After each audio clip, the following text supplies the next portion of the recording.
noon, the Houston Rodeo trying to figure out why thousands had to wait for hours to get into NRG on its first night. Why downtown Houston streets were filled with office workers this morning, what triggered an evacuation. And in Jersey Village, a man pulls a gun on another motorist over a parking spot. Plus, Dick's Sporting Goods makes big changes to its gun sales. This as Parkland students return to class for the first time since the mass shooting. And we begin with those unbelievably long lines on the first night of the Houston Rodeo. Good afternoon. I'm Sherman Chow. It took hours for some of you to get inside the gates and to your seats as Garth Brooks took the stage. The big question, of course, is why? Jessica Borg checking into this problem, and she's got some answers from NRG this afternoon. Jessica? People were packed on this very walkway in line waiting to get in. We're told today rodeo officials are meeting to figure out exactly what went wrong to make sure it doesn't happen again tonight and in the coming days. Now, last night there was a tweet storm from frustrated concert goers showing up to enjoy Garth Brooks' opening show. They said they were waiting in line for more than an hour in some cases just to get in. About 75,000 people showed up for the concert. The rodeo putting out a statement explaining that too many people showed up earlier than expected and that the congestion threw everything off. The rodeo admits that in order to keep lines moving at all, it had ticket takers visually inspecting tickets and smartphones before letting people through the turnstiles instead of digitally scanning the tickets from the mobile app Flash Seats. Now, concert goers telling KHOU that the scanners were simply working too slowly. This is the first time the rodeo has used the app Flash Seats for admission, and it might have just been a perfect storm in this case here, where the crowds were somehow larger than expected and the technology used to get people in was not working properly. Again, rodeo officials meeting today to work out the kinks and go over procedure, make sure people do not encounter what they did last night. Tonight, Little Big Town will be performing here at the stadium. We are live this afternoon from Energy Park. Standing for Houston, Jessica Borg, KHOU 11 News. All right, fingers crossed things are much smoother tonight. Thank you, Jessica. In about 15 minutes, in this newscast, we will tell you about Armed Forces Day. It's today, of course, and be showing you how the rodeo is honoring those who serve. A horrific two-car accident kills a woman and a baby. That crash happening this morning in southeast Houston off of I-45 near El Dorado Boulevard. Our Michelle Choi was there and has the latest.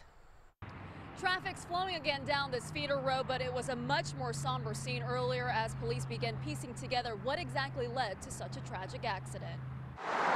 Police say it all happened just before 4 this morning when the driver of this SUV, a 20-year-old woman, rear-ended a car, killing a woman and baby inside.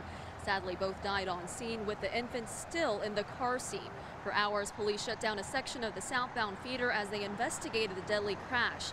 They believe the driver was possibly intoxicated. She, along with a 17-year-old passenger, were taken to the hospital where they're expected to be okay.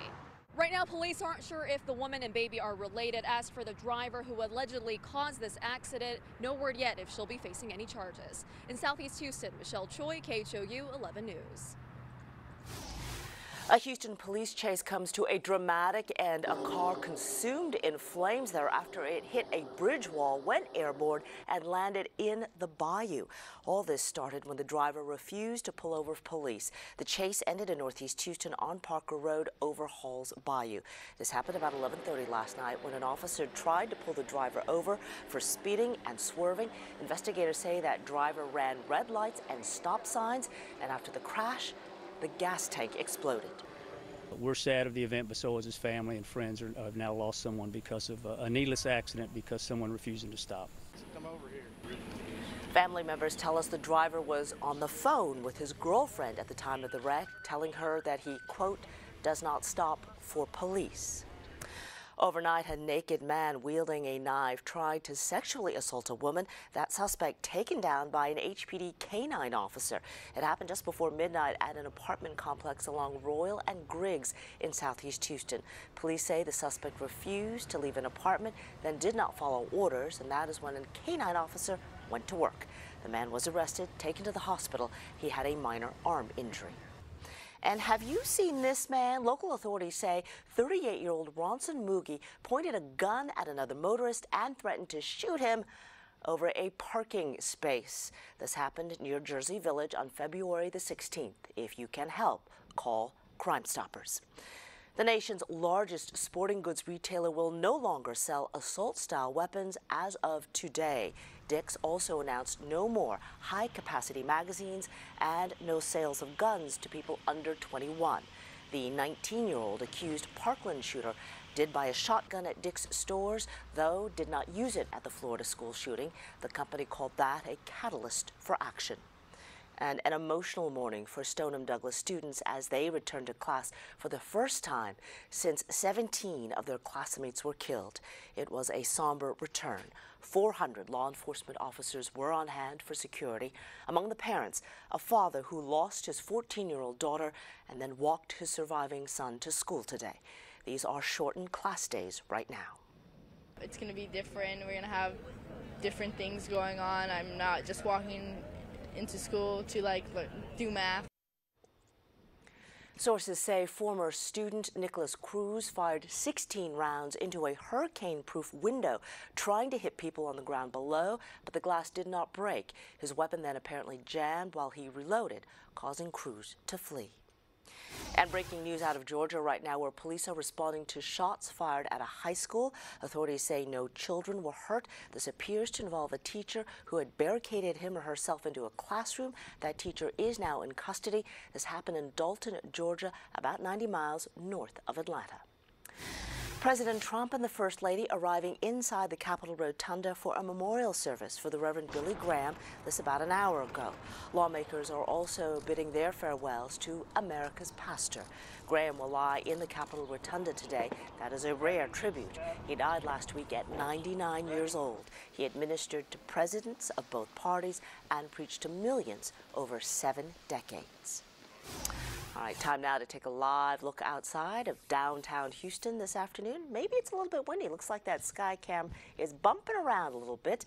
We're getting a bit of break, though, in the rain. Brooks Garner here with a first look at our forecast. You got it, Sherman. Those winds blowing about 20 miles an hour. It's springtime. What do you say? You can't deny it. Tomorrow, March 1st, everything's waking up. The pollen count high. We had a couple showers in the north side this morning. We've since cleared it out. Look for partly cloudy skies already. 80 degrees outside at Hobby. It's 81 at Bush, 82 in Sugar Land. We're on our way to the low 80s. Plainly obvious as well, just like spring is undeniable. Around Texas, it's pretty warm as well. 76 in San Angelo, 84 right now in Harlingen. That wind out of the south bringing in the much warmer air. So here's how I see it for the afternoon. Free of rain for the rodeo tonight. We'll see about 83 by 4 o'clock and 73 by 7 o'clock as you file in. Hopefully the lines aren't as long for you out there. I was part of that mess yesterday too. Not so fun, but what was awesome was a performance, and I've got your forecast for tonight's performer coming up.